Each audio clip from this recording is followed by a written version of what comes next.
Et salut tout le monde. Bon, aujourd'hui, de l'actualité, j'y vais. Non, j'ai pas le temps de faire autant de vidéos que j'aimerais. Et c'est ça. C'est pour ça que je publie un peu moins par manque de temps. Fait que ça secoue très fort dans l'industrie du jeu vidéo. On sait qu'il y a des studios qui ont fermé, il y a des studios qui ont mis du monde, qui ont été obligés de congédier du monde. Et là, chez Warner's, chez les studios Warner's Gaming, il y a 3 studios fermés, dont Monolith et le fameux jeu Wonder Woman annulé. Moi, quand j'avais vu les trailers de Wonder Woman, hey, je capotais. C'était vraiment bien fait. Ça a fait wow! Malheureusement, c'est un jeu qui ne verra peut-être jamais le jour, à moins que quelqu'un décide de reprendre le développement de ce jeu-là. D'après moi, c'est terminé pour de bon pour Wonder Woman, malheureusement. Rien ne va plus chez Warner Bros. Qui a décidé d'opérer une restructuration majeure de ses studios de jeux vidéo. Warner Bros. Game a annoncé la fermeture de 3 de ses studios emblématiques: Monolith Production, Player First Game and WB Game San Diego. Cette décision s'accompagne de l'annulation du très attendu jeu Wonder Woman développé par Monolith Production. Bon, moi, vu que je l'avais déjà un peu précommandé, mais d'après moi, on va canceller la précommande. Hein? C'est pas un bon choix. Warner Bros. Game traverse assurément une période de turbulence. L'éditeur a annoncé la fermeture de 3 studios emblématiques, marquant un véritable tournant pour l'entreprise. C'est dans un email adressé aux employés et obtenu par Polygon que J.B. Barrett, PDG et président du streaming et des jeux chez Warner Bros. Discovery, a annoncé la nouvelle aux employés. Ouais, ça, c'est pas bien fun. J.B. Barrett évoque une année 2024 décevante pour la division jeux de l'entreprise, déclarant qu'elle se concentrerait désormais sur 4 franchises à l'avenir: Harry Potter Hogwarts Legacy, Mortal Kombat, puis DC, principalement Batman pour les jeux à un seul personnage, et Game of Thrones. Mais qu'est-ce que ça dit ici? Je vais vous le dire, c'est que c'est, à part pour Mortal Kombat c'est un jeu multiplayer, on peut jouer à 2 à Mortal Kombat. Mais c'est quoi les derniers jeux qui ont vraiment très bien fonctionné chez Warner Bros? Ben, Harry Potter Hogwarts Legacy, que j'ai sur PS5 et que j'ai absolument adoré. Si vous êtes fan d'Harry Potter, c'est un jeu à avoir absolument. Puis, ok. Mortal Kombat, oui, ça a toujours assez bien marché comme franchise. Et DC. Le problème des jeux de DC, c'est que c'est toujours... C'est un peu mitigé parce qu'il y a des jeux de DC comme certains jeux de Batman qui sont vraiment très bons. Puis il y a eu des jeux dans l'univers de DC qui étaient vraiment très mitigés et pas très bons. T'sais? Nous avons dû prendre des décisions très difficiles pour structurer nos studios de développement et nos investissements afin de créer les meilleurs jeux possibles avec nos franchises clés: Harry Potter, Mortal Kombat, DC et Game of Thrones. Après mûre réflexion, nous fermerons 3 de nos studios de développement: Monolith Production, ce qui est pour moi une assez grosse perte. Ça faisait assez longtemps que ça existait, Monolith Production. Player First Game et Warner Bros. Game San Diego. Il s'agit d'un changement de direction stratégique et non d'une réflexion sur ses équipes ou sur les talents qui les composent. Le développement du jeu vidéo Wonder Woman de Monolith n'avancera pas. Nous espérions offrir aux joueurs et aux fans une expérience de la plus haute qualité possible pour ce personnage emblématique, mais cela n'est malheureusement plus possible dans le cadre de nos priorités stratégiques. Il s'agit là d'une décision difficile à prendre, car nous reconnaissons la longue histoire de Monolith. Oui, c'est ce que je dis, c'est un très vieux studio, Monolith, qui a su faire vivre aux fans des expériences épiques grâce Oups. Toujours bloqué. Epic, grâce à des jeux extraordinaires. Nous admirons la passion des trois équipes et remercions chaque employé pour sa contribution. Aussi difficile que ce soit, cette journée restons concentrés et enthousiastes à l'idée de recommencer à produire des jeux de haute qualité pour des fans passionnés.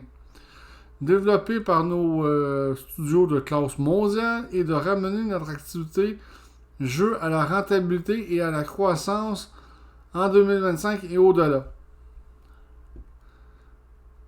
Conçu pour son travail sur la saga Terre du Milieu, ouais, comme Shadow of War, je pense, Shadow of Mordor aussi, faisait partie d'un monolithe. Shadow of Wars était très bon, c'était un très bon Seigneur des Anneaux. Oh. Monolith Production était en charge du jeu Wonder Woman depuis son annonce au Game Award 2021, ça date pas d'hier. Ce projet ambitieux avait connu des difficultés internes avec un redémarrage du développement en 2024 et des coûts avoisinant les 100 millions de dollars. Finalement, Warner Bros. A décidé de jeter l'éponge et d'annuler purement et simplement le titre. Une décision qui a pris de court les fans et les employés du studio. Monolith était un studio reconnu dans le milieu.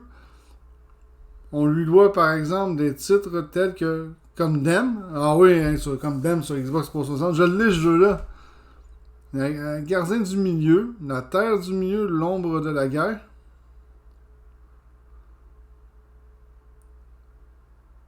La terre du milieu, l'ombre de Mordor. Mais moi j'ai plus aimé Shadow of War parce que Shadow of Mordor, le niveau de difficulté était un peu mal balancé. Des fois tu passais d'un niveau de difficulté assez facile à extrêmement difficile. Au-delà de Monolith Production, deux autres studios subissent le même sort. Player First Game, responsable de Multiversus, et Warner by WB Games San Diego qui travaillait sur un projet AAA free-to-play. Cette vague de fermeture fait suite à une année difficile pour Warner Bros. Games, notamment marquée par des contre-performances de Suicide Squad, ce qui a entraîné le licenciement de chez Rocksteady. Ouais, regardez, ça c'est un bon exemple d'un beau flop. L'avenir de Warner Bros. Games semble donc s'inscrire dans une logique de rationalisation, avec un recentrage sur un nombre réduit de productions majeures. Reste à voir si cette stratégie portera ses fruits et si les joueurs suivront cette nouvelle orientation. Bon, je vais vous dire mon opinion vite fait pourquoi que ça brasse dans l'industrie du jeu vidéo. Mais offrez des jeux de qualité, c'est ça le problème. Moi je trouve que des fois il y a des jeux là, il y a certains gros titres, certaines franchises, c'est de moins en moins de bonne qualité. Tu sais, des jeux services, les jeux gratuits là. C'est le fun les jeux gratuits, ok, on peut faire un certain montant d'argent avec ça, avec toutes les micro transactions et tout, mais ça reste des jeux gratuits. Puis des jeux gratuits, généralement, c'est pas des jeux qui sont de si bonne qualité que ça non plus. Généralement, moi je trouve que bien des jeux gratuits, la qualité elle est très médiocre, puis tu sens qu'ils veulent vraiment que tu sortes ta carte de débit pour pouvoir mettre de l'argent dans le jeu. Tu sais, quand on parle de jeu de qualité, GTA V est un jeu de qualité, Red Dead Redemption 2 est un jeu de qualité, Red Dead Redemption 1 est un jeu de qualité. Tu sais, Rockstar sort pas beaucoup de jeux par année, mais quand ils sortent un jeu, il est vraiment très bon, de très bonne qualité et surtout très bien coté. C'est ça que j'attends, moi, de l'industrie du jeu vidéo. Des jeux de qualité. Au prix qu'on paye des jeux présentement, c'est assez inouï. Je m'attends à avoir quelque chose de qualité. C'est sûr que ça coûte de plus en plus cher. On veut aussi des jeux qu'on peut jouer en solo ou peut-être en couch co-op aussi. Pas nécessairement de jouer en ligne. T'sais, Hogwarts Legacy est un très bon exemple chez Warner Bros. Games. C'est un jeu qui se joue tout seul. Tranquille, t'as pas besoin de te poser de questions trop. Oh, puis c'est un jeu de qualité. C'est ça d'après moi que les joueurs recherchent. Moi, les jeux qui sortent là, à la va-vite avec des histoires très minces, puis ça nie que une tête, malgré qu'il y en a beaucoup de ce genre de jeux-là qui marchent énormément aujourd'hui.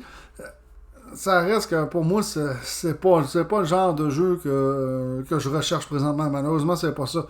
Moi, je recherche des jeux de qualité avec un bon scénario, quand même une assez bonne longévité. Parce qu'à 90$ le jeu pour l'édition de base, parce qu'à ce temps, tu peux avoir l'édition de luxe, l'édition du collectionneur, moi, je m'attends à ce que les studios se forcent le derrière. Je sais que ça coûte extrêmement cher de faire un jeu vidéo. Je le sais, ça coûte aussi cher que de produire un film. Mais moi, c'est ça que je veux. C'est ça, je pense aussi que bien des joueurs recherchent. Suicide Squad, Kill the Justice League, là, ça a été un flop total comme jeu. Ça a craché là, dans le premier mois qui est sorti. Ça a craché littéralement. On pouvait quasiment avoir le jeu, je pense, pour 20$. Flambette. Quand tu imagines que ce jeu-là valait à peu près 90$ quand il est sorti, grosso modo, puis en un mois, peut-être un peu plus qu'un mois, tu peux l'avoir pour des peanuts, mais ça, c'est une grosse contre-performance parce que là, le studio vient de perdre énormément d'argent là-dessus. Fait que moi, c'est ce que je dis. Mon opinion, c'est d'avoir des jeux de qualité comme GTA V. GTA V, c'est un jeu vraiment de très bonne qualité malgré tout. Red Dead Redemption 2 est un jeu extraordinairement de bonne qualité. Puis, je pourrais même dire Red Dead Redemption 1, qui ça fait très longtemps qu'il existe. C'est un jeu de très bonne qualité. Il n'y a pas juste Rockstar qui font des jeux de très bonne qualité. Il y a eu Blizzard pendant une couple d'années avec Diablo 1, Diablo 2 qui était encore meilleur que Diablo 1, Diablo 3 qui était très bon aussi, peut-être pas aussi bon que le 2, mais très bon. Ok, Diablo 4 qui est mitigé de ce côté-là, mais tu sais, n'empêche que il y a bien du monde qui aime aussi quand même Diablo 4. Mais c'est ça que je recherche, c'est des jeux de bonne qualité, généralement. Surtout au prix qu'on nous charge pour acheter le jeu. Je recherche surtout ça. C'est pour ça que des fois, je préfère plus jouer avec ma Nintendo Switch. Parce que je trouve que sur la Nintendo Switch, des jeux de très bonne qualité, il y en a énormément. Tandis que présentement, sur la série X et PS5, je trouve la librairie de jeux n'est pas si grosse que ça, encore une fois. On est en train de revivre la même chose qu'avec la Xbox One et la PS4, une librairie de jeux quand même moyenne, petite à moyenne. Ça prend de plus en plus de temps aussi de développer un jeu, puis les développeurs aussi ont des pressions, il faut que le jeu sorte aussi à telle date. On pourrait prendre l'exemple du nouveau Assassin's Creed Shadow, qui a été reporté encore à la fin mars. En autant qu'il va sortir peut-être à la fin mars, ça ne m'étonnerait même pas peut-être qu'on apprenne qu'il est encore reporté. Parce que Ubisoft veut améliorer la qualité de son prochain Assassin's Creed. Et je le souhaite que ça fonctionne pour eux autres. Je le souhaite fortement que ça fonctionne pour eux autres. Fait que là-dessus, je vous dis ciao tout le monde, à la prochaine.